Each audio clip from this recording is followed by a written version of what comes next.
গাছ তোমরা কি এনিমিদেরকে রাগাতে চাও, এনিমির কাছ থেকে গালি শুনতে চাও, তাহলে বেশি কিছু করতে হবে না, তোমরা এইভাবে এসে তাকে একটা সুন্দর করে ধাক্কা মারবা। তারপরে বাংলা যত গালি আছে সবগুলো তুমি কোনো কোর্স ছাড়াই ফ্রিতে শিখতে পারবা। ফ্যাক্টরিতে মারামারি করার পর যখন কোচিংয়ে আসি তখন এখানে এসে একটা এনিমি আমার বন্ধুকে নক করে দেয়, তা আমি ভিতরে ঢুকে তার পিছনে চাপ দিয়ে মাপ দিয়ে দেই। আমার টিমমেটকে আমি রিভাইভ দিয়ে দেই। রিভাইভ দেওয়ার পর নিচে দেখতে পাই আবার এনিমিরা চলে আসছে এবং আমার বন্ধুর উপরে আক্রমণ করে বসে। তো সে বলছিল তাকে যেন হেল্প করি, তাকে হেল্প করার জন্য নিচে আসি, কিন্তু আমি আস্তে আস্তে ততক্ষণে তাকে আকাশ ভরা তারা ওগা মারা সারা করে দেয়। যে আমার টিমমেটকে মারছিল তার মাথায় বাড়ি মেরে আমি তাকে অজ্ঞান করে দেই। এরপর এখানে এসে আমার এতিম বন্ধুকে আবার রিভাইভ দিয়ে দিই। মারামারি করতে করতে আমি কিল করে ফেলছিলাম 8টা। তারপর আমরা চলে আসি লাস্টের জোনে। এখানে আমরা বাইসাইছিলাম 2 জন এবং এনিমি আসছিল 2টা।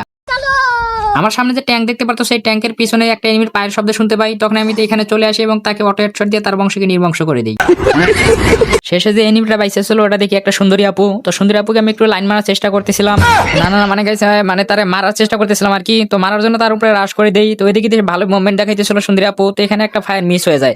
তো তারপরে সে গুলওয়ালের পিছনে বসে বসে মেডিকেট খাচ্ছিল। তো আমি এখানে গুলওয়াল ফাটানোর চেষ্টা করি, কিন্তু আমার টিমমেট কিলটা চুরি করার জন্য আপ্রাণ চেষ্টা করতেছে, মানে সেই কিলটা চুরি করবে, আমাকে কিলটা দিবে না। তো এখানে আমি এসে রাশ করে দেই এবং আমি কিলটা আমার পকেটে ঢুকাই ফেলি। Nice.